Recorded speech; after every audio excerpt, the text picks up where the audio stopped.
On कर। क्या चालू तो है। ऑफ वीडियो कर सॉरी। वीडियो हरे कृष्णा। हरे कृष्ण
हरे हरे कृष्णा। कृष्ण।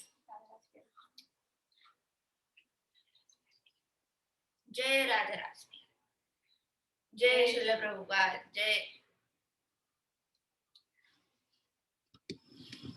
श्रील प्रभुपाद की जय। जय। राधा रास बिहारी की जय। चैतन्य महाप्रभु नित्यानंद महाप्रभु की जय। जय। राम लक्ष्मण जानकी हनुमान जी की जय। हरे कृष्णा। आज के सेशन में आप सभी का स्वागत है। थैंक यू, आप सभी यहाँ उपस्थित हुए, अपना इम्पोर्टेंट टाइम आप सबने निकाल के जो दिया है उसके लिए बहुत बहुत धन्यवाद आपका। आज का सेशन हमारे गुरु परंपरा जो है, इस्कॉन की जो गुरु परंपरा है, में श्रील प्रभुपाद, उनके जो गुरुदेव हैं भक्ति सिद्धांत सरस्वती जी महाराज, उनके अपीयरेंस डे के उपलक्ष्य में थोड़ा सा ग्लोरिफिकेशन अगर हो पा रहा है तो वो मैं प्रस्तुत करने की कोशिश करूंगी। क्योंकि मन में बहुत डर है, आज मेरा फर्स्ट सेशन है, गुरु आज्ञा से मुझे यहाँ पर आना पड़ा है, which is tough for me as it is my first time while I am speaking in a group on in front of so many people which is online.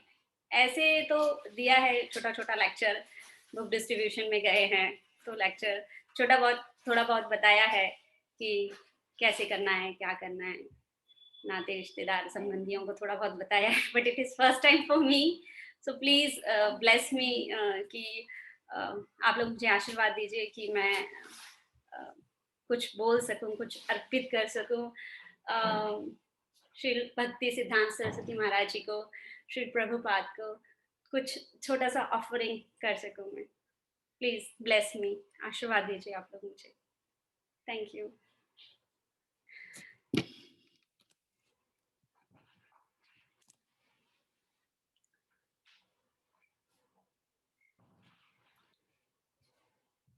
Krishna ji आज से 5000 ईयर्स एगो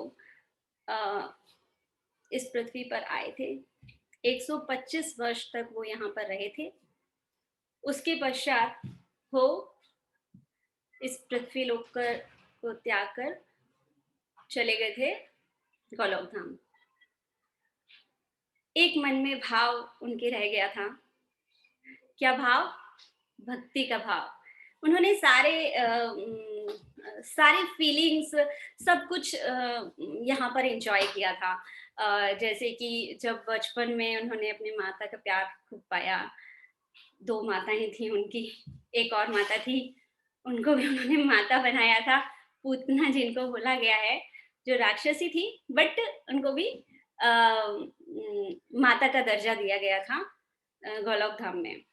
तो उनका भी हमें रिस्पेक्ट रखना चाहिए हृदय में। फिर उसके बाद में उनके सखा थे, तो साख्य भाव भी उन्होंने खूब अर्जित किया। उसके पश्चात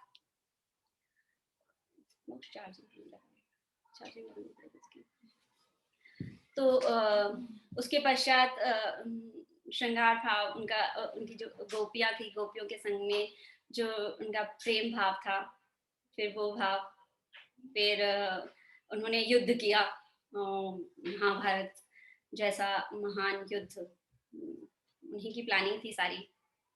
सब कुछ देखा उन्होंने, सब कुछ देखा। बस केवल एक चीज़ बच गई थी, वो थी भक्ति। और भक्ति के लिए वो हमेशा प्रे करते थे और हमेशा सोचते थे कि राधा रानी जो हैं, वो ज़्यादा उच्च कोटि की भक्त हैं। तो उनकी ये हमेशा इच्छा रहती थी कि मैं भी भक्ति कर पाऊँ। मेरे हृदय में ये जो भक्ति का भाव है, जो राधा रानी मेरे प्रति भक्ति करती हैं, ये जो भक्ति इतनी उच्च कोटि की है। कृष्ण जी हमेशा ये सोचते थे कि राधा रानी मुझसे ज़्यादा उच्च कोटि की भक्त हैं। तो किस तरीके से मैं भक्ति कर पाऊँ, तो उनकी बहुत इच्छा थी कि वो भक्त रूप में जन्म लें। तो उन्होंने काफ़ी प्रयास किया और प्रयास क्या किया, वो तो त्रिलोकीनाथ हैं, तो उनकी इच्छा थी कि हाँ, वो भक्त बने, तो फिर उन्होंने कलयुग में अवतार लिया चैतन्य महाप्रभु का। चैतन्य महाप्रभु का अवतार लिया गौर रूप में। कैसे लिया गौर रूप में? उन्होंने राधा रानी से प्रे किया कि हे Radha Rani, please give me your complexion. उनका जो कॉम्प्लेक्शन है राधा रानी का, तप्त कांचन गौरांगी राधे वृंदावनेश्वरी वृषभानु सुते देवी प्रणमामि हरि प्रिय। तपते सोने के समान है उनका रूप, उनका जो रंग है, उनका जो कॉम्प्लेक्शन है, वो तपते हुए सोने के समान है। तो कृष्णा चाहते थे कि जो मेरा कॉम्प्लेक्शन हो कलयुग में चैतन्य महाप्रभु के रूप में, वो गौर रूप में हो। गौर अवतार हो, गौरांग, गौरा अंग, गौरांग, गौर जिनका अंग गोरा हो, जिनके अंग की कांति गौर हो। तो गौरांग प्रभु के रूप में उन्होंने जन्म लिया और बलराम जी जो थे वो बने नित्यानंद प्रभु। तो अभी तो 4 दिन पहले हाँ, नित्यानंद त्रयोदशी थी और काफ़ी अच्छे से सेलिब्रेशन हुआ था। उसके ऊपर भी बहुत अच्छे-अच्छे लेक्चर्स हुए थे, जो हमारे जो शिक्षा गुरु हैं अनिरुद्ध चंद्र दास प्रभु जी, उन्होंने दिए थे। They are the awesome lectures. Please try to connect always. कुछ ना कुछ नया सुनने को मिलता है हमें उसमें। फिर जब चैतन्य महाप्रभु का जन्म हुआ, उसके बाद में उन्होंने काफ़ी लीलाएँ की, बाल्यावस्था हुई, फिर उन्होंने विवाह किया, उसके पश्चात उन्होंने संन्यास धारण किया। वो इसी बीच में काफ़ी जगह पे उन्होंने विचरण किया, काफ़ी जगह पे वो घूमे और वो गए, जगन्नाथपुरी गए, वृंदावन गए और बहुत अच्छी जगह है इधर जहाँ पे चैतन्य महाप्रभु ने जब कीर्तन किया, ये नियर अबाउट आती है बिहार के बाद झारखंड साइड में जब वो आ रहे वहां से इधर आ रहे थे, तो उन्होंने जब कीर्तन किया था, जब वो कीर्तन कर रहे थे, आप अगर एस्कॉन जाएंगे तो ऐसा फोटोज आपको देखने के लिए काफी सारी मिलेंगी कि जब चैतन्य महाप्रभु कीर्तन कर रहे हैं तो उस समय उनके साथ में शेर, हाथी, बाघ, हिरन, चिड़िया, छोटे-छोटे पक्षी, सब कुछ जो मतलब बहुत हिंसक प्रवृत्ति के जानवर होते हैं जंगल के, वे भी वहाँ पर आके नृत्य करने लगे, वहाँ पर आके नाचने लग गए। तो उसके पश्चात ऐसा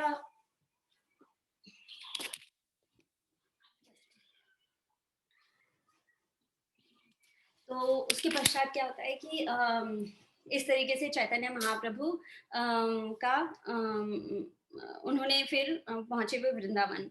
वृंदावन में पहुँचे, वहाँ पे अपने अपने स्थानों की उन्होंने खोज की, जैसे कि राधा कुंड है, श्याम कुंड है, काफ़ी सारे कुंड हैं वहाँ पर।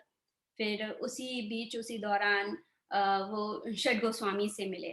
आप देखते होंगे, अगर थोड़ा ध्यान देंगे, टेम्पल अगर जाते हैं, तो हम देखते हैं कि हमारे यहाँ पर षड गोस्वामीज़ का फ़ोटो ज़रूर होता है टेम्पल के अंदर। तो जो षड गोस्वामीज़ हैं, उन्होंने वृंदावन में, जो कि 5000 वर्ष बीत गए और कलयुग आ गया था, और कलयुग आने के कारण सारे जो उनके स्थल थे, वो सारे विलुप्त हो गए थे, सब छुप गए थे। और फिर मुस्लिम्स का काफ़ी अटैक हुआ था, तो कुछ डीटीज़ को छुपा दिया गया था और कुछ डीटीज़ को भेज दिया गया था। जैसे कि कुछ डीटीज़ को जयपुर भेज दिया गया था, तो जयपुर को मिनी वृंदावन भी कहा जाता है। तो वहाँ पर उन्होंने अ, वृंदावन में जो षड गोस्वामीज़ थे, उन्होंने काफ़ी सारा मैं थोड़ा एक कनेक्शन होगा इसलिए ऐसा इतना पूरा डिटेल में बताया मैंने आपको।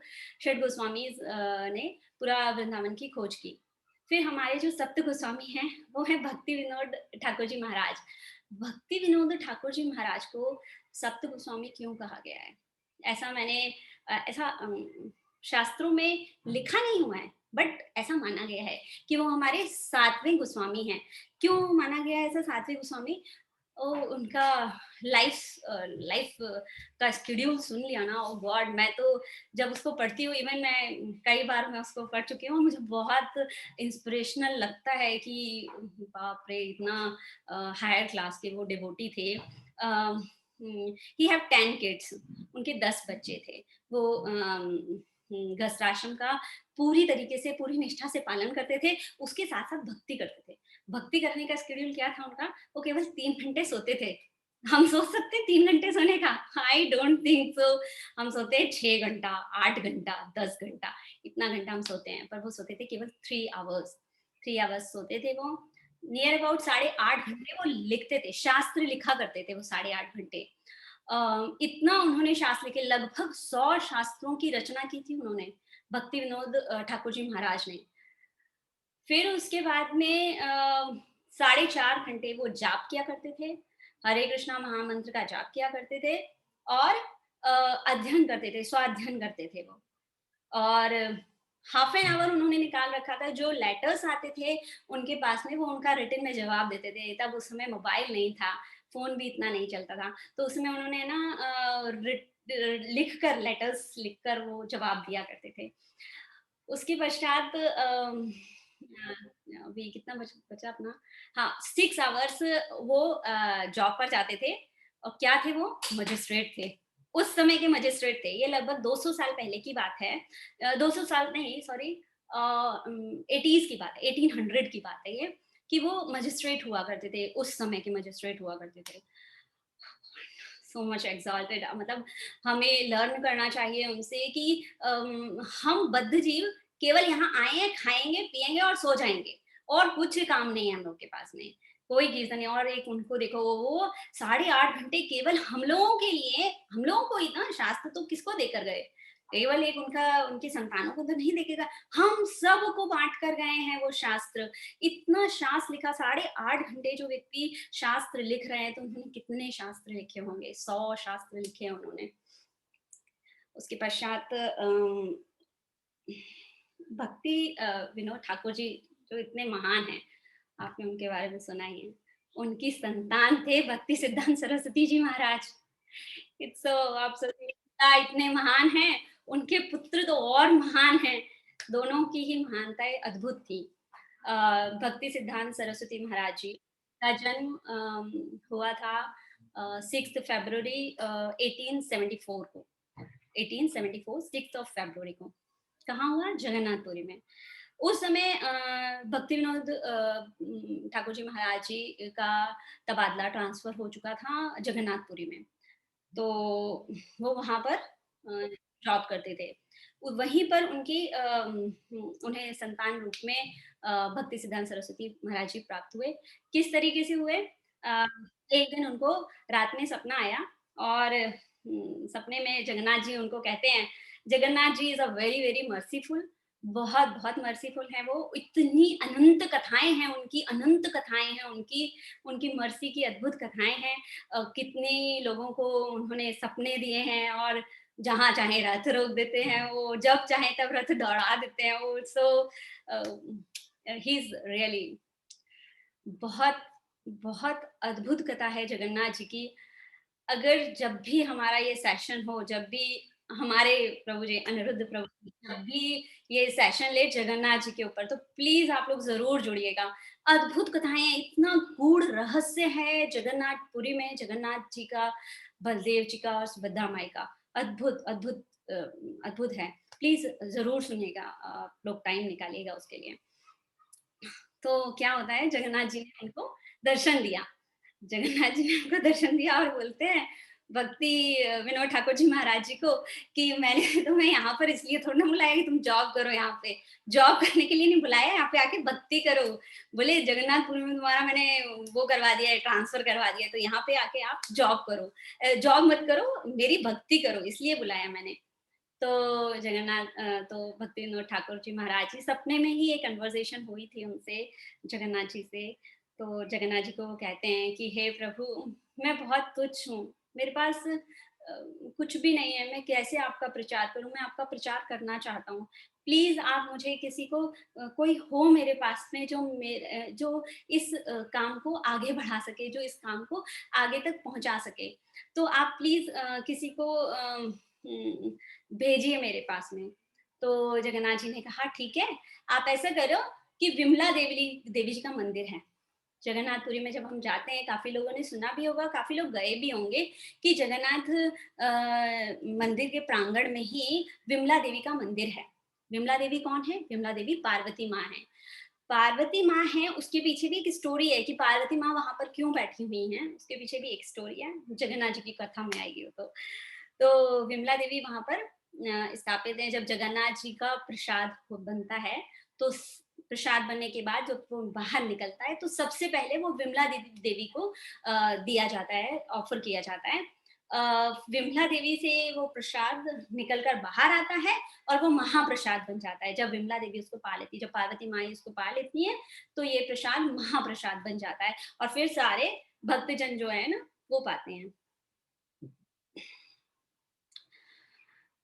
तो उन्होंने कहा, भक्ति विनोद ठाकुर जी महाराज ने कहा कि ठीक है। उन्होंने जगन्नाथ जी की पूरी बात को सुना और फिर उसके बाद में वो नेक्स्ट डे जाते हैं जगन्नाथपुरी टेम्पल में और विमला देवी मंदिर में जाते हैं और उनसे प्रार्थना करते हैं कि हे माँ, प्लीज़ आप मुझे एक ऐसी संतान दीजिए जो आपके नाम का प्रचार प्रसार कर सके। जो ये नाम जो है, हरि नाम जो है वो जगन्नाथ जी का जो ये हरि नाम है, जो चैतन्य महाप्रभु का हरि नाम है, ये पूरे संसार में फैला दे, पूरे संसार में इसको जगह-जगह पे फैला दे। तो कुछ समय पश्चात भक्ति विनोद ठाकुर जी महाराज जी की ये प्रार्थना स्वीकार हुई और उनको उनके घर में भक्ति सिद्धांत सरस्वती महाराज जी का जन्म हुआ। भक्ति सिद्धांत सरस्वती जी का महाराज जी का जो नाम है वो ऐसे अचानक से नहीं पड़ा। उनका नाम था विमल ठाकुर। विमल ठाकुर क्यों था नाम उनका? क्यों? क्योंकि भक्ति विनोद ठाकुर जी महाराज जी ने प्रे किया था विमला देवी को, इसलिए उन्होंने अपने पुत्र का नाम रखा विमल ठाकुर। इसलिए भक्ति सिद्धांत सरस्वती महाराज जी का जो ऑफिशियल नेम है, वो विमल ठाकुर है। अब विमल ठाकुर जी का जन्म हुआ नटखट बालक, और जब वो 6 महीने के हुए, लगभग 6 महीने, नियर अबाउट जून-जुलाई मंथ में जगन्नाथ यात्रा निकलती है जगन्नाथपुरी में।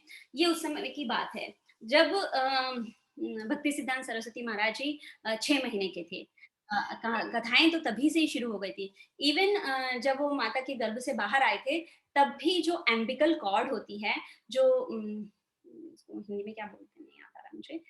जो एम्बिकल कॉर्ड होती है वो उनके गले में लपटी हुई थी, जिस तरीके से एक तरीके से जनेऊ जिस तरीके से लपटा हुआ होता है ब्राह्मण्स के गले में, और जो सिद्ध पुरुष जो ब्राह्मण्स हैं उनके गले में जो जैसे लपटा होता है, बिल्कुल उस तरीके से वो एम्बिकल कॉर्ड जो थी वो भक्ति सिद्धांत सरस्वती महाराज जी के गले में लिपटी हुई थी। उसी समय भक्ति विनोद ठाकुर जी महाराज, उनके पिताजी जो थे, वो समझ गए थे कि ये जो पुत्र है हमारा, ये भगवान की कृपा से हुआ है। मैंने नाम मेंशन नहीं किया, उनकी माता का नाम था भगवती देवी। भक्ति सिद्धांत सरस्वती महाराज जी की माता का नाम था भगवती देवी और पिता भक्ति विनोद ठाकुर जी महाराज जी। जब वो 6 महीने के हुए तब जगन्नाथ यात्रा निकली। जगन्नाथ यात्रा जून-जुलाई मंथ में लगभग निकलती है वहाँ पर। तो जगन्नाथ जी तो अद्भुत हैं महिमा करने में। जब वो चाहते हैं, जैसा चाहते हैं, उनके भक्त वैसा करते हैं। जगन्नाथ जी की यात्रा निकली और भक्ति विनोद ठाकुर जी महाराज जी के घर के आगे आके वो रुक गई। वो स्टॉप हो गई वहाँ पर आके। वहाँ से हिली नहीं वो। हिली नहीं अर्थात हिली नहीं वो वहाँ से। कैसे नहीं हिली पता है? वहाँ पे हाथियों को बुलाएगा। पहले तो लोग वहाँ के, जब आप रथ यात्रा को लाइव देखेंगे तो जाके अगर किसी ने अद्भुत आनंद लिया है वहाँ का, तो वो तो अतुलनीय है। लेकिन अगर नहीं देख पाए हैं तो टीवी पे अच्छा पूरा क्लियरली बताते हैं वो कि किस तरीके से हमारी रथ यात्रा निकलती है। तो रथ यात्रा में बहुत मोटे-मोटे अच्छे अच्छे हट्टे-कट्टे लोग आते हैं वहाँ पे, और वो उस रथ को पकड़ के खींचते हैं, पुल करते हैं उसको। और जगन्नाथ जी इतने महान, मतलब उनको नहीं जाना है ना तो वो नहीं जाएँगे, और उनको जाना है तो जाएँगे। कहते हैं, कहा गया है ऐसा करके कि जगन्नाथ जी की इच्छा होती है तो ये यात्रा 1 दिन में खत्म हो जाती है, नहीं वरना इस यात्रा को खत्म होने में 3-4 दिन भी लग जाते हैं। कभी-कभी ऐसा भी हुआ है कि जगन्नाथ जी जो हैं 3 दिन के लिए, 4 दिन के लिए, 1 दिन, 2 दिन के लिए एक ही जगह पे खड़े हो गए। वो रथ हिलता ही नहीं था, रथ ही नहीं हिलता था। अब क्या हुआ कि जब भक्ति विनोद जब बालक थे तब उनके घर के सामने आके रथ रुक गया। रथ रुक गया, अब रथ हिले ही ना, रथ हिले ही ना। अब हाथी बुलवाए गए। कितने हाथी पता है? 10 हाथी। 10 हाथियों में कितना बल होता है, एक हाथी में कितना बल होता है, और 10 हाथी बुलवाए गए थे। 10 हाथी बुलवाए गए थे जगन्नाथ जी का रथ खींचने के लिए, लेकिन रथ नहीं खिंचा। सोचिए आप, कितनी बड़ी बात है ये कि रथ नहीं खिंचा। तो सब परेशान, सब चकित। तो वहाँ के जो राजा थे, उनको उसी रात में सपना सपना आया कि देखो, प्लीज़ डिस्टर्ब मत करो मुझे। मेरी लीला है, मैं जैसे कर रहा हूँ ना, उसको वैसा ही होने दो। तो इसको ऐसे ही होने दो, please don't disturb me and don't interrupt. और ठीक है, उन्होंने वो हाथी वहाँ से हटवा दिए कि बोले नहीं, अब हाथी से भी नहीं रथ खींच पाएगा ये। तो हाथी हटवा दिए वहाँ से। फिर क्या हुआ कि 3 दिन 3 रात, 3 दिन 3 रात निकल चुके थे। उसके बाद में भक्ति विनोद ठाकुर जी महाराज जी अपने पुत्र विमल ठाकुर जी अर्थात भक्ति सिद्धांत सरस्वती महाराज जी को वहाँ पर लेकर आए, और उनकी माता के हाथ में, भगवती देवी उनकी माता जी के हाथ में उनका पुत्र था, और वो लेकर गए, डीटीज़ के सामने लेकर गए, जगन्नाथ जी के सामने लेकर गए। तो जगन्नाथ जी के सामने जब उन्हें लेकर गए तो जो विमल ठाकुर जी थे, भक्ति सिद्धांत सरस्वती महाराज जी थे, उन्होंने अपना राइट हैंड उनके चरणों पर रख दिया, जगन्नाथ जी के चरणों पर रख दिया। तो समझ तो पहले ही गए थे भक्ति विनोद ठाकुर जी, पर धीरे-धीरे करके उन्हें और साइन मिलते जा रहे थे कि यही पुत्र है जो नाम का प्रचार और प्रसार करेगा। फिर उसके बाद में वो उनके जगन्नाथ जी के एक और कथा हुई फिर कि जगन्नाथ जी के गले का जो हार था वो निकल के टूट गया, और टूट गया मतलब निकाल दिया उन्होंने, और वो कहाँ गिर गया? वो डायरेक्टली जाके विमल देव जी हैं, विमल ठाकुर जी जो थे भक्ति सिद्धांत सरस्वती महाराज के गले में आकर आ गया, उनके गले में आ गया। तो ये क्लियरली साइन सारे होते ही जा रहे थे कि ये अद्भुत बालक हैं, और फिर उसके तुरंत बाद ही रथ चलने लग गया। देखिए, ये सारा कृष्ण का प्लान था, सारे जगन्नाथ जी की इच्छा से सब कुछ हो रहा था। Jagannath ji is not different to Krishna, both are same. तो इस तरीके से जब वो 6 महीने के थे, भक्ति सिद्धांत सरस्वती महाराज जी, तब इस तरीके की कथा हुई।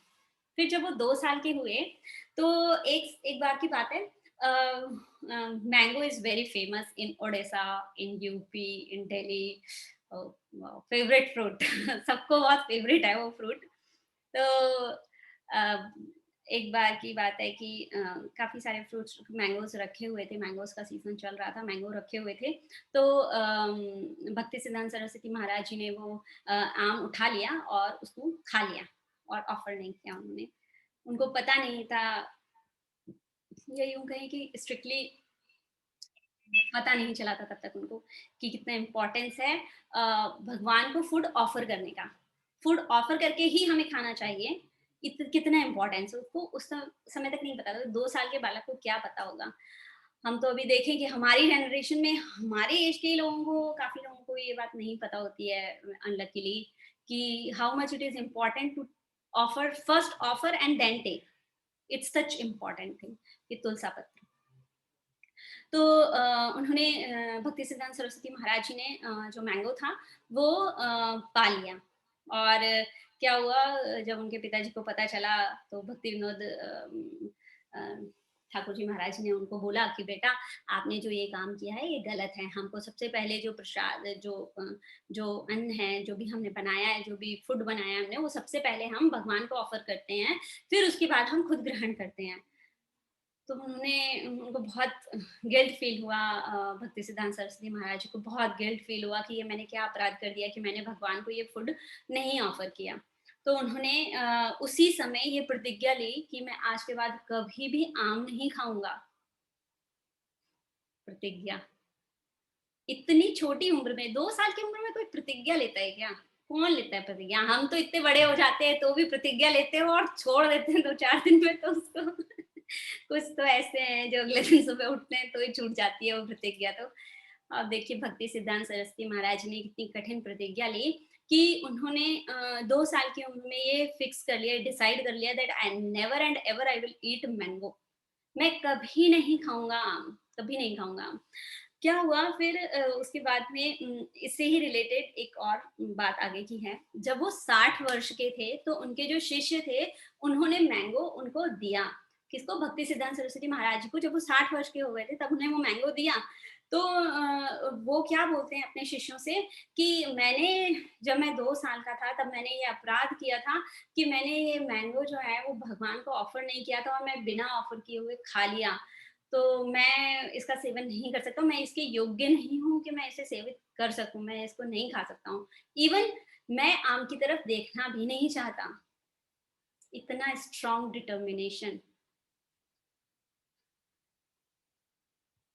मैं तो सोच के दंग रह जाती हूँ कि इज़ इट पॉसिबल? इतना मतलब हम क्या प्रतिज्ञा लेते हैं, हम कैसे प्रतिज्ञाएँ लेते हैं? लेते हैं, छोड़ देते हैं प्रतिज्ञाएँ। करना चाहिए हमें जीवन में कुछ तो ऐसा, कुछ तो कोशिश करनी ही चाहिए हमें। अब 2 साल की अवस्था में एक ये हुई थी।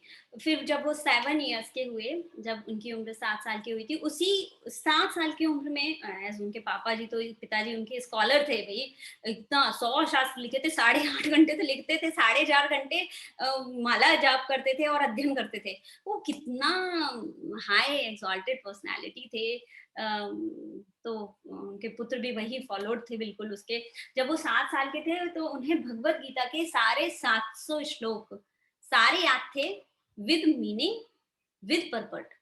वो जो व्याख्यान करते थे उसके ऊपर, 7 साल की उम्र में जो वो व्याख्यान करते थे तो लोग चकित होके उनको देखते थे कि ये क्या बोल रहा है, ये कैसे बोल सकता है, इतना इतनी छोटी उम्र में कैसे इसको इतना सारा कुछ पता है। बट अद्भुत, अद्भुत था। उनको सब कुछ इतनी छोटी उम्र में मेमोराइज़ हो गया था, इतने अच्छे से वो बोलते थे, इतना इतना क्लियरली वो वेदों को, शास्त्रों को समझते थे और उसका वर्णन करते थे। अद्भुत था वो। फिर उसके बाद में क्या हुआ कि धीरे-धीरे करके वो बड़े हुए। चूँकि वो बहुत ही शार्प थे, बहुत स्कॉलर, ही इज़ स्कॉलर। उनकी डिक्शनरी में पता है कितने वर्ड्स थे? 1,00,000 इंग्लिश के वर्ड्स थे उनकी डिक्शनरी में। मैं तो सोचती हूँ, तो ही मैं सोचती हूँ मेरी तो इंग्लिश बहुत वीक है। तो ये भी सोचती हूँ, ये भगवान कैसे मैं अभी लेक्चर होने से पहले I am saying to my husband कि मेरे में हिम्मत नहीं है, मैं कैपेसिटी नहीं है मुझमें कि मैं भक्ति सिद्धांत सरस्वती महाराज जी के बारे में बोल पाऊँ कुछ। वो इतना बड़े स्कॉलर थे, मैं तो अगर होते तो मैं तो उनके सामने जाने में भी डरती कि कैसे, नहीं मुझे तो कुछ नहीं आता है, मैं कैसे उनको ग्लोरीफाई कर सकती हूँ। तो बट गुरु की आज्ञा थी, तो सर ओके गुरु की आज्ञा, इसलिए मैं बैठी हुई यहाँ पर। तो उन्होंने बहुत ही छोटी अवस्था में 13 वर्ष की अवस्था में उन्होंने संस्कृत में स्कॉलरशिप ले ली। संस्कृत में स्कॉलरिस्टिक हो गए वो। संस्कृत, मैथ्स, ये मतलब एस्ट्रोलॉजी एंड एस्ट्रोलॉजी दोनों में, मतलब खगोल शास्त्र और ज्योतिष विज्ञान 2 चीजें थी ये, और एस्ट्रोनॉमी एंड एस्ट्रोलॉजी दोनों, और फिर उसके बाद में मैथ्स एंड संस्कृत, इसमें स्कॉलर हो गए थे वो, स्कॉलर हो गए थे। और इंग्लिश का तो बता ही दिया मैंने आपको कि जो फॉरेनर्स होते थे वो सोचते थे ये वर्ड का मीनिंग क्या है, और उनको खुद को डिक्शनरी ओपन करके देखनी पड़ती थी। इतने एक्सॉल्टेड थे वो, इतने इंटेलिजेंट थे। तो चूंकि वो बहुत ज्यादा एक्सॉल्टेड थे, बहुत ज्यादा उनके ऊपर विद्या की देवी सरस्वती माँ का बहुत आशीर्वाद था उनके ऊपर, इसलिए उनके नाम के आगे सरस्वती भी लगा हुआ है। उसके पीछे का रीजन यही है, क्योंकि वो इतना छोटी उम्र में 13-14 साल की उम्र में उन्होंने सब कुछ इतना सारा कर लिया था, इतना सारा पढ़ाई कर ली थी, तो इसलिए है ना वो उनके नाम के आगे सरस्वती लगा। भक्ति तो वो करते थे इतना। जब वो अभी थोड़ा सा लाइन वाइज चलती हूँ, लाइन वाइज नहीं चलूंगी तो गड़बड़ हो जाएगा फिर। 1905 में उन्होंने अपने पिताजी से पूछा कि पिताजी बताइए कि मुझे दीक्षा किनसे लेनी है, मेरे गुरु मैं किसको चुनूं। तो उनके पिताजी कहते हैं कि जगन्नाथ दास बाबा जी महाराज, सॉरी गौर किशोर दास बाबा जी महाराज, गौर किशोर दास बाबा जी महाराज के पास आप जाइए और उनसे दीक्षा प्राप्त कीजिए। तो वो जाते हैं गौर किशोर दास बाबा जी महाराज जी के पास में। वो देखिए, समझिए भाव, समझिए उसका डेप्थ, समझिएगा कि कितना डेप्थ है। भक्ति विनोद ठाकुर जी महाराज, जो जिनका आपने लाइफ शेड्यूल, उनका डेली शेड्यूल सुना, उन्होंने कहा कि गौर किशोर दास बाबा जी महाराज के पास जाओ, उनसे दीक्षा लो। किसको बोला उन्होंने? उनका एक सुन ही लिया इतनी देर में कि भक्ति सिद्धांत सरस्वती महाराज जी कितना एक्सॉल्टेड पर्सन थे।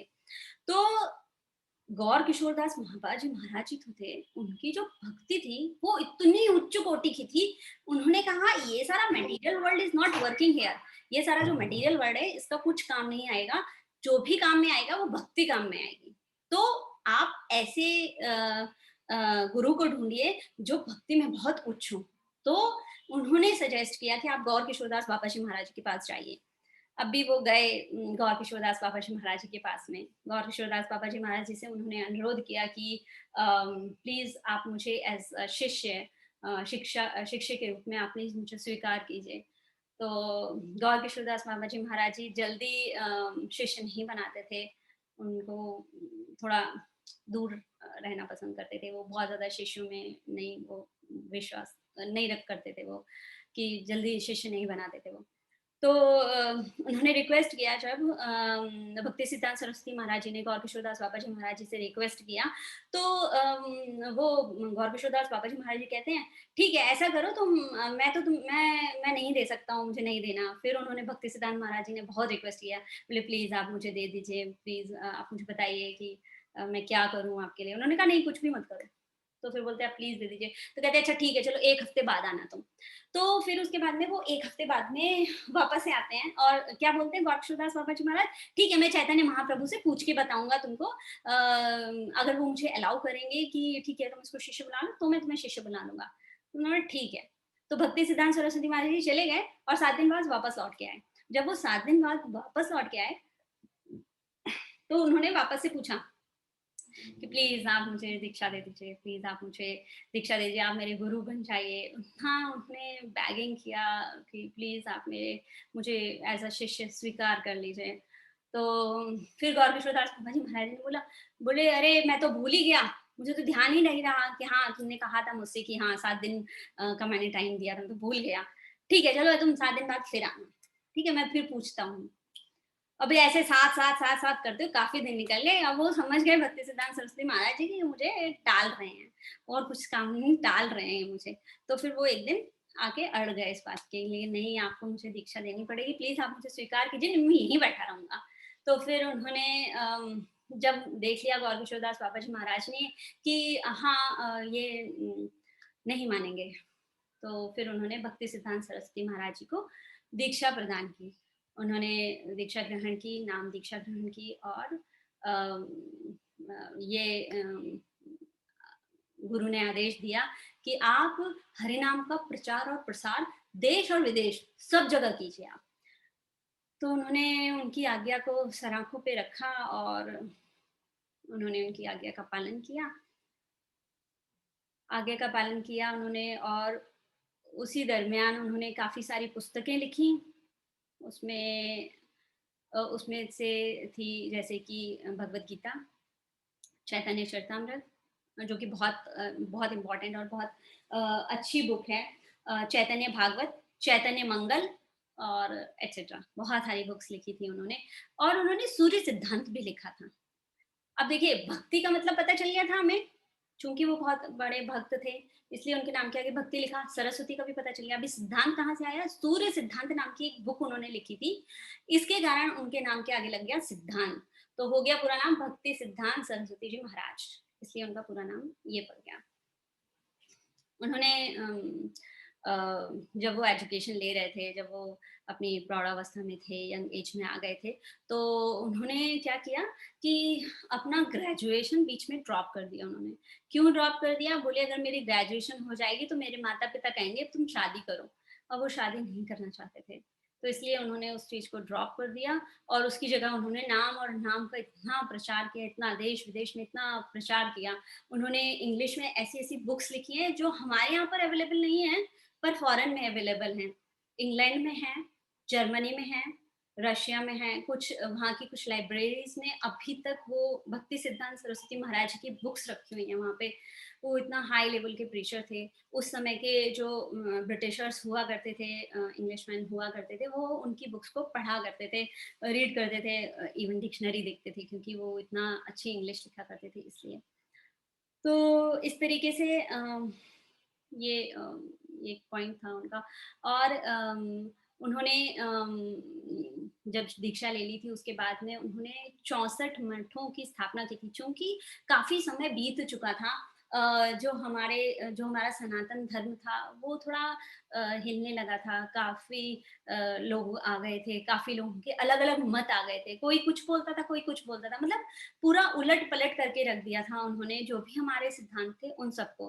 तो भक्ति सिद्धांत सरस्वती महाराज जी आए और उन्होंने एक 64 मठ की स्थापना की। 64 गौड़ीय मठ आपने सुना भी होगा नाम कहीं पर ये 64 गौड़ीय मठ काफ़ी जगहों पर बहुत प्रचलित है ये। तो 64 गौड़ीय मठों की स्थापना उन्होंने ही की थी। भक्ति सिद्धांत सरस्वती जी महाराज ने की थी उसकी स्थापना और उनको बोला जाता था अ, लायन टाइगर लायन बोला जाता था उन्हें शेर क्यों शेर बोला जाता था क्योंकि उनके अब इतना उन्होंने शास्त्रों अध्ययन कर लिया था और उनके सामने कोई कुछ भी बोलता था ना मायावादी कुछ भी बोलता था ना तो वो ऐसा कटाक्ष करते थे ऐसा बोलते थे ना कि सामने वाला बिल्कुल सकपका जाता था बोले अरे बाप रे ये तो बहुत ज्यादा बहुत ही अच्छा बोल रहे हैं मैं क्या क्या जवाब दूं मैं कुछ जवाब नहीं दे सकता था इवन ऐसा करके भी सुना हुआ है कि अगर कोई उनसे बोल रहा है कुछ और वो बोल रहा है और फिर चला गया धीरे-धीरे करके तो वो उसको पकड़ के लेकर आते थे कि बोले जो तुमने बोला ये गलत है। ये ऐसा करके नहीं होना चाहिए था, ये ऐसा करके है। ठीक है? जो तुम बोल रहे हो गलत बोल रहे हो। तो वो उसको करेक्ट करवाते थे, जो भी वो फिलॉसफी गलत-सलत होती थी, मायावादी जो भी फिलॉसफी होती थी, वो उसको सही करवाते थे। तो लोग डरते थे उनकी गली में जाने के, बोले अरे यहाँ पे तो भक्ति सिद्धांत सरस्वती महाराज जी बैठते हैं, अरे इस गली में नहीं जाएँगे, इस गली में जाएँगे और कुछ हो गया तो वो बोल देंगे कुछ भी हमको। तो डरते थे लोग उनसे बहुत ज़्यादा, वो जाते नहीं थे, इसलिए उनको सिंह गुरु बोला जाता था। हमारे यहाँ पर बहुत फेमस नेम है उनका, सिंह गुरु, भक्ति सिद्धांत सरस्वती महाराज जी सिंह गुरु, ऐसा करके। फिर उसके बाद में सन 1914 में उनके पिताजी का देहांत हो गया। वो स्वर्ग स्वर्ग को सिधार गए उनके पिताजी। फिर उसके बाद में 1918 में, यस 1918 में उन्होंने संन्यास ग्रहण किया। संन्यास ग्रहण किया उन्होंने। फिर इस बीच में वो अलग-अलग बुक्स लिखा करते थे, प्रीचिंग किया करते थे, अपना कोशिश करते थे वो किसी भी तरीके से आगे तक लेके जाना है। उनको जो हरि नाम संकीर्तन है, जो चैतन्य महाप्रभु का मिशन है, जारे देख तारे दे कृष्ण उपदेश, तो वो चाहते थे कि गली-गली, घर-घर, गाँव-गाँव में उनके नाम का प्रचार और प्रसार हो, हरे कृष्णा महामंत्र का पूरे संसार में पूरे संसार में वो व्याप्त हो जाए। हर जन, हर मनुष्य, आप सोचिए कि इंडिया में कितनी पॉपुलेशन है। इंडिया की इतनी पॉपुलेशन का हर जन, हर मनुष्य हरे कृष्णा महामंत्र, हरे कृष्णा, कृष्णा कृष्णा, हरे हरे, हरे राम, राम राम, हरे हरे का उच्चारण पूरे समस्त संसार में करे। मैं तो इंडिया की पॉपुलेशन देखती हूँ, मैं कहती हूँ इंडिया की पॉपुलेशन इतनी है, अब संसार पूरा करे हे प्रभु। अ, उनके मिशन को बहुत अच्छे से आगे बढ़ाया किसने? प्रभुपाद जी ने। एसी भक्ति वेदांत श्री प्रभुपाद जी ने बनाया, एस्कॉन के फाउंडर आचार्य, उन्होंने उनके इस मिशन को आगे बढ़ाया। और जो हमारे गुरुदेव हैं, गुरु जी लोग हैं, वैष्णव जो हैं, हमारे परम वैष्णव जो हैं, वो और इसे आगे बढ़ा रहे हैं। फिर उसके बाद में सन 1918 में उन्होंने संन्यास धारण किया। उसके पश्चात उन्होंने पढ़ाया। उसके पश्चात उन्होंने उनके पास में श्री प्रभुपाद जी आए थे। वो भी ऐसा करके उनका एक फ्रेंड थे, श्री प्रभुपाद जी के एक फ्रेंड थे, वो आए थे श्री प्रभुपाद जी को लेकर भक्ति सिद्धांत सरस्वती महाराज जी के पास में। चूँकि श्री प्रभुपाद जी जो थे वो बहुत ही ज़्यादा इंटेलिजेंट थे, बहुत ज़्यादा इंटेलिजेंट थे। तो उनको एक ऐसा व्यक्ति चाहिए था जिसकी इंग्लिश बहुत अच्छी हो और बहुत शार्प हो। क्योंकि श्री प्रभुपाद जी जो थे वो बहुत ज़्यादा इंटेलिजेंट थे, बहुत जुझारू पर्सन थे वो। तो उन्हें ऐसा दिखाई दिया, भक्ति सिद्धांत सरस्वती महाराज जी को श्रील प्रभुपाद में कुछ ऐसा दिखाई दिया, तो उन्होंने उनको बोला कि आप प्लीज़ हरे नाम कीजिए और इस नाम का प्रचार और प्रसार पूरे संसार में कीजिए, पूरे संसार में कीजिए। तो उनके पिता की ये इच्छा थी, चैतन्य महाप्रभु की जो इच्छा थी वो उनके पिता की इच्छा थी, जो उनके पिता की इच्छा थी वो पुत्र तक आई थी, भक्ति सिद्धांत सरस्वती महाराज जी तक आई थी, और उन्होंने ये इच्छा श्रील प्रभुपाद जी तक पहुंचाई थी। और श्रील प्रभुपाद जी ने at the age of 69 year ही established 108 temples in just of 40 rupees. 40 रुपए लेकर वो 69 की एज में गए थे अमेरिका। कैसे गए थे? शिप से गए थे। और उन्होंने वहां पर प्रचार और प्रसार किया और भक्त बनाए, उन्होंने विदेशी भक्त बनाए।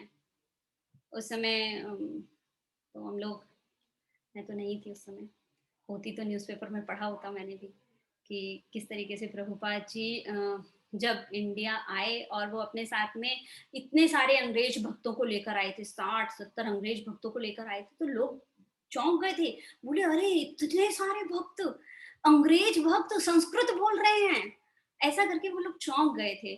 तो श्रील प्रभुपाद जी ने जो अपने गुरु का आदेश था, जो उनकी इच्छा थी, उसको पूरे संसार में, संपूर्ण संसार में व्याप्त करवाया।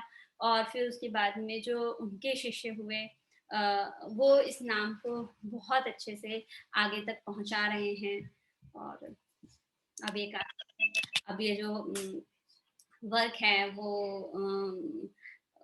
आने वाले लोगों के ऊपर है कि किस तरीके से उनके नाम का प्रचार और प्रसार होगा। फिर 1 जनवरी 1937 को सुबह 5 बजे उन्होंने शरीर का त्याग किया और एक अद्भुत घटना तब भी घटित हुई। सुबह 5 बजे जो उनके मठ थे, 64 मठ, उनमें जो घड़ियाँ लगी हुई थी, वो घड़ियाँ 5 बजे रुक गईं। सारी घड़ियाँ 5 बजे स्टॉप। वो अद्भुत ही थे भक्ति सिद्धांत सरस्वती जी महाराज। बहुत कुछ मुझे नहीं पता है, मैं बहुत अच्छे से ग्लोरीफाई शायद नहीं कर पाई हूँ उनको। अद्भुत महान पर्सनैलिटी हैं वो। मेरे पास बहुत ज़्यादा ज्ञान नहीं है वितरित करने के लिए, कम बुद्धि है मुझ में, अल्प है बुद्धि। तो मैं बस इतना ही है आज के सेशन में मेरे पास बोलने के लिए।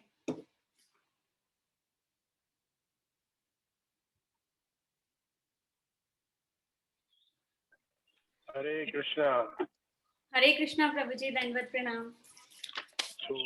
वंडरफुल लेक्चर और बहुत अच्छी तरीके से माता जी ने डिस्क्राइब किया भक्ति सिद्धांत सरस्वती ठाकुर के की बायोग्राफी। उन्होंने बहुत अच्छी तरीके से हमें ज्ञान देने की कोशिश की कि ये सारे जो सन्यासी, ये हमारे जो गुरुजन, इनकी जो चरित्र है वो सुनने से हमें क्या लाभ प्राप्त होता है, हमें ये क्यों गुणगान करना चाहिए।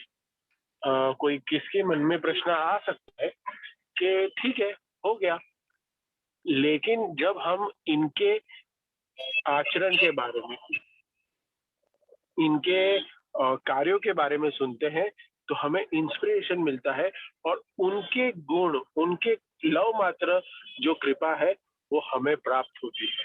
तो हमें सभी जितने भी भक्तगण अभी जुड़े हुए हैं उनसे मेरा रिक्वेस्ट है कि भक्ति सिद्धांत सरस्वती ठाकुर, उन्होंने प्रभुपाद को आदेश दिया और प्रभुपाद ने इतना प्रचार करके सारे भक्त को, सारे विश्व में कृष्ण भक्ति प्रदान की। सोचने की, ये हमें सोचना चाहिए कि ये क्यों किया इन्होंने, क्योंकि करने की क्या जरूरत थी, भक्ति सिद्धांत सरस्वती ठाकुर ने क्यों दिया। तो आप देखिए कि जितने भी गुरुजन होते हैं, गुरु का एक आपको गुरु, अगर किसी को, लोग बोलते हैं ना अभी फैशन है, हमारे पास भी गुरु है, तो अगर किसी ने भी गुरु किया है और वो गुरु का अगर आपको जांच करनी है, लक्षण आपको जांचना है, तो आपको क्या करना चाहिए, हमें क्या करना चाहिए, उनके कार्यकलापों को देखना चाहिए कि वो अपने शिष्यों को भगवान कृष्ण की भक्ति प्रदान करने की कैपेसिटी रखता है क्या नहीं। और कोई भी देवी देवताओं की अगर वो उपासना वो सब करने को कहते हैं तो वो पाखंड है।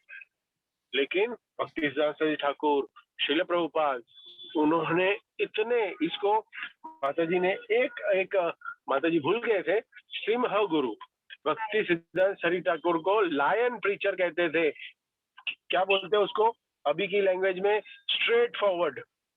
गलत है तो गलत है। बहुत डिबेट में वो एक नंबर के क्या कहते हैं कि उनको मायावादी संप्रदाय के जितने भी साधु थे उनके साथ डिबेट करते थे और उनको कहते थे कि आप गलत हो। ऐसे नहीं है कि वैष्णव अपराध है, नहीं, जहाँ पे चीज गलत होती है वहां पे गलत कहते थे। और भगवान कृष्ण के प्रिंसिपल्स जो तोड़ मरोड़ के भक्ति करना सिखाते हैं ना, अपने अपने क्या कहते हैं शिष्यों को, उनके कंफर्ट के हिसाब से ज्ञान देते हैं, तो वैसे नहीं थे भक्ति सिद्धांत सरस्वती ठाकुर। उन्होंने बहुत, और उसी के उनके ही आदेश के हिसाब से प्रभुपाद ने भी हमें भक्ति प्रदान की और बहुत ही सिंपल प्रोसेस हमें दे दिया डाइल्यूट करके। कहते हैं ना कि एक कोई भी एक कहते हैं कि एक कोई तो भी एक व्यंजन है, लेकिन वो व्यंजन एक एडल्ट प्रसाद ग्रहण करता है, वो कैसे खाएगा। अगर समझो रोटी सब्जी है तो वो रोटी और सब्जी हम खाते हैं। लेकिन अगर वही न्यूट्रिशन उसमें जो पदार्थ में है वो अगर मुझे छोटे बच्चे को देना है तो उसको कैसे हम देंगे? तो हमें माताएं क्या करती है, उसको अलग तरीके से बना के वो बच्चे को हम खिलाते हैं। वैसे ही प्रभुपाद ने हमें रेसिपी डाइल्यूट कर दी और हमें थोड़ा सा दे दिया क्योंकि हमारे हिसाब से हम कर सके। जैसे भक्ति सिद्धांत सही ठाकुर ने कहा कि 64 माले का जप करें, हमें कितना 64 माले का। लेकिन प्रभुपाद ने हमें क्या कहा कि हम भौतिक जगत में अभी के 12 घंटा 10 घंटा काम कर रहे हैं, 2 घंटा 3 घंटा ट्रैवल में टाइम स्पेंड कर रहे हैं, तो हम नहीं कर सकते। तो हमें 16 माला के लिए हमें प्रेरित किया कि मिनिमम 16 माला जप करिए, 4 नियमों का पालन करिए। तो बहुत सुंदर माता, आई एम रियली थैंकफुल कि आपने बहुत सुंदर तरीके से सबको प्रेरित किया।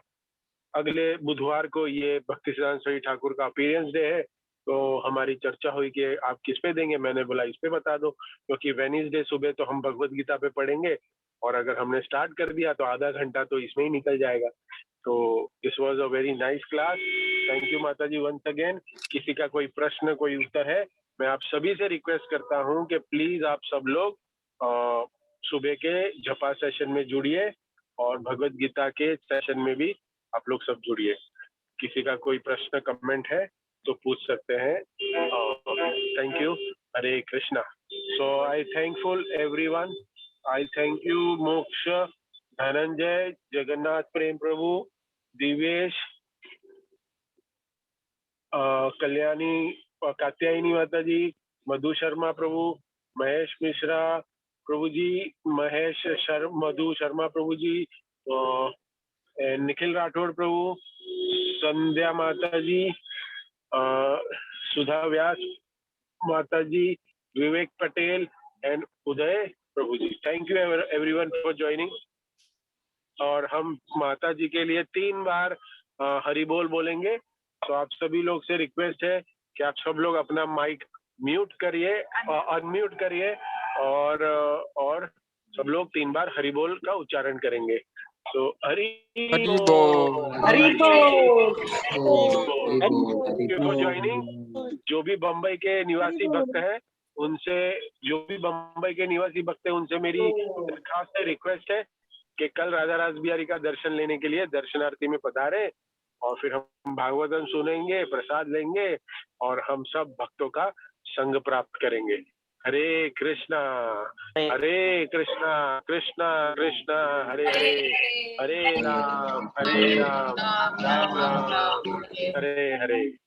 Thank you everyone for joining. Have a great Saturday evening. Hare Krishna. Hare Krishna.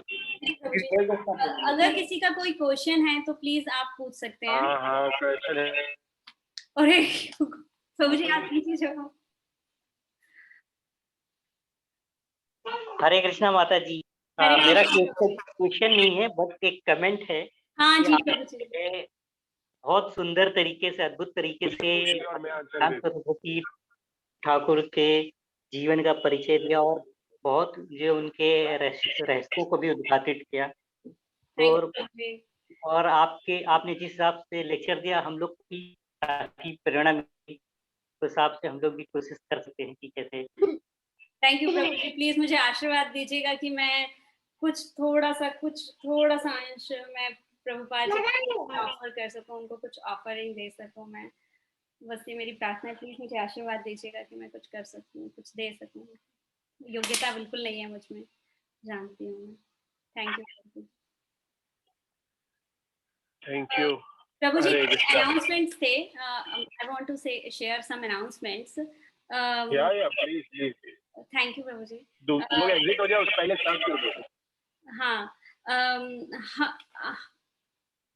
कुछ थोड़ा सा मुझे बोलना था अभी। हम लोग का मॉर्निंग में कुछ प्रोग्राम चलता है which is started from 6 AM early morning. chanting session of the Hare Krishna Mahamantra. Hare Krishna Mahamantra is Hare Krishna Krishna Krishna Hare Hare, Hare Ram Ram Ram Hare Hare, which is very very important to chant this Hare Krishna Mahamantra for entire world. Not me, not you, not anyone else, for the entire world. It is such much important. कितना ज़्यादा important है। तो ये बहुत अच्छी opportunity है कि हम लोग को एक सहारे से, अगर हमें एक सहारा मिलता है ना, तो जैसे एक कहावत थी ना कि पोंछा पकड़ाया तो हाथ पकड़ लिया, ऐसा करके कुछ होता है ना। तो अभी अनिरुद्ध प्रभु जी ने जो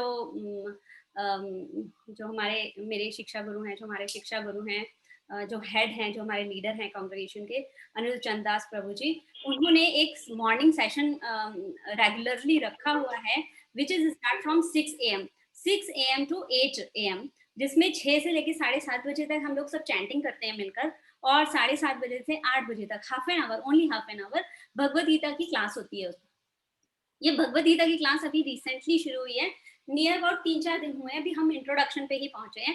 इंट्रोडक्शन का 2-3 पेज खत्म हुआ है अभी हमारा, तो बहुत ज्यादा कुछ किसी का गया नहीं है कि ऐसा कि कुछ लॉस हुआ है, उसको किसी को लॉस नहीं हुआ होगा इसका। इट्स वेरी इजी, और उसमें प्रभु जी इतना अच्छे से उसका एक एक वर्ड, एक एक हम लोग रीडिंग करते हैं, और प्रभु जी इतना अच्छे से उसको क्लैरिफाई करते हैं, उसको बताते जाते हैं कि कितना इम्पोर्टेंट है ये।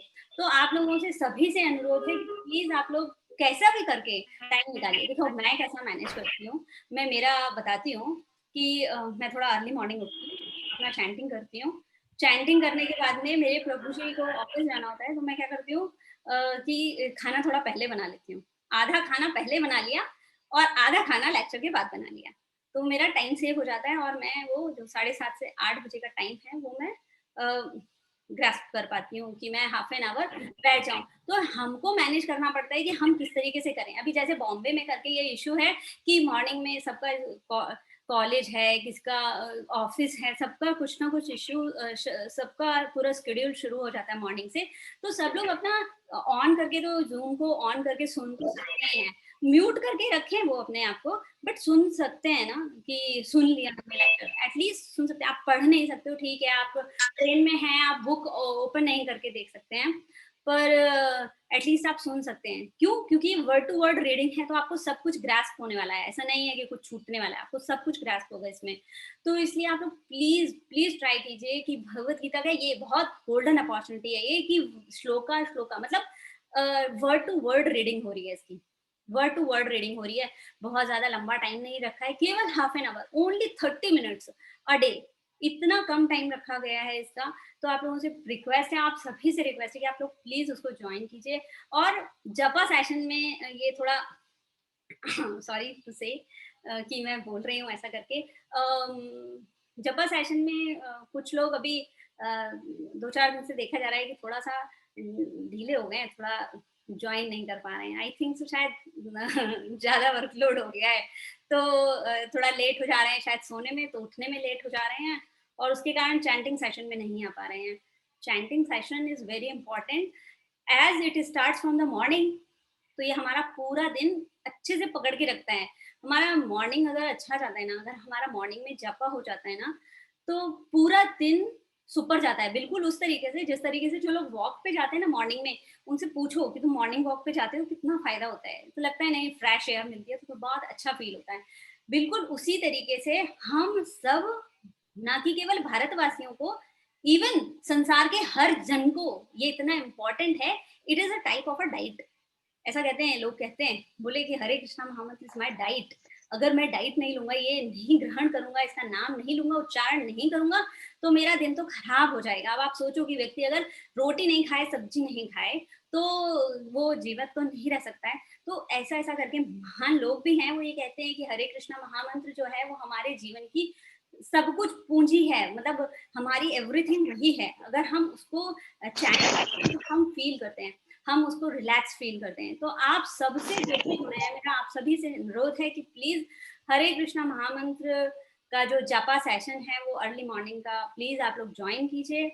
और किसी कारणवश अगर नहीं भी ज्वाइन कर पा रहा है, वैसे तो ज्वाइन करेंगे तो आपको भी कैपेसिटी मिलेगी, अच्छा इतने लोग सुबह उठ गए, ये इतना चैंटिंग कर रहे हैं, मैं भी करती हूँ।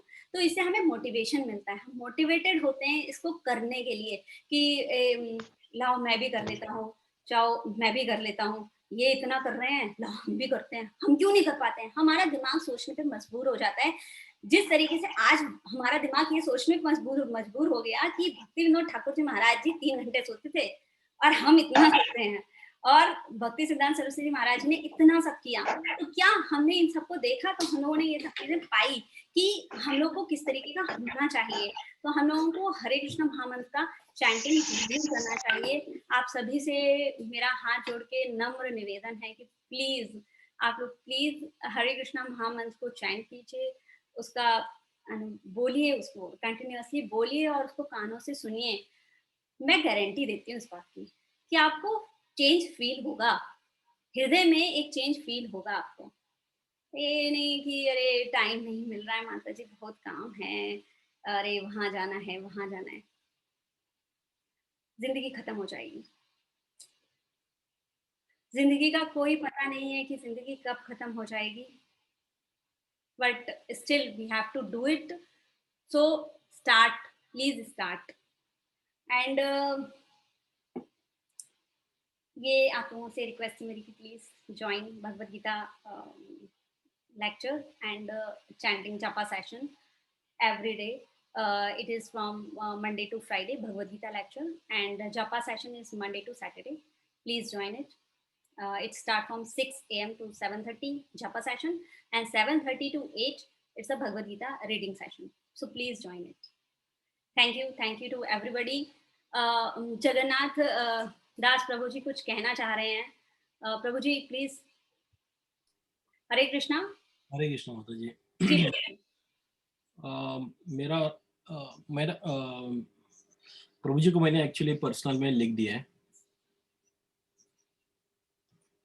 आईडीसी कोर्स का सर्टिफिकेट चाहिए था मुझे, और वो मैराथन के गिफ्ट कुछ लोगों ने कलेक्ट किए नहीं है, तो वही प्रभु जी को बताना था कि मैं कल सब कुछ लेके आ जाऊंगा, आप लोग को मिल जाएगा। ओके। थैंक यू अनिरुद्ध प्रभु जी, आपने मुझे अपॉर्चुनिटी दी कि मैं कुछ बोल सकूं। Thank you very much. Thank you Dhananjay प्रभु जी for joining. Thank you Jagannath प्रभु जी फॉर ज्वाइनिंग। आपसे वार्ड। Thank you to them also. Thank you Divyesh प्रभु जी। थैंक यू मधु दीदी। थैंक यू महेश मिश्रा प्रभु जी। थैंक यू मोक्ष प्रभु जी। थैंक यू निखिल राठौर प्रभु जी। थैंक यू संध्या माता जी। थैंक यू शैलेश तिकोन प्रभु जी। सिद्ध लक्ष्मण दास प्रभु जी। Thank you mama. Thank you Uday प्रभु जी। Thank you each and everybody who give me this opportunity to speak in front of you all, and very sorry if I did any mistake. Please bless me. I serve you all always. Thank you. Hare Krishna. Hare Krishna. Thank you. Hare Krishna. Hare Krishna. Hare Krishna. माता जी अभी आपका 50-50 हो गया lecture. मतलब आप half the time बोलोगे, पप्पा half the time बोलेंगे। 50-50 हो गया अभी। नहीं भाई, मैं शिष्य ही ठीक हूँ। नहीं होना चाहिए सबको, ऐसे सब लोग आएंगे ना अभी आ रहे हैं। Okay, thank you. Hare Krishna. Will end the session here. Hare Krishna. Thank you प्रभु जी। Thank you. See you tomorrow. Hare Krishna.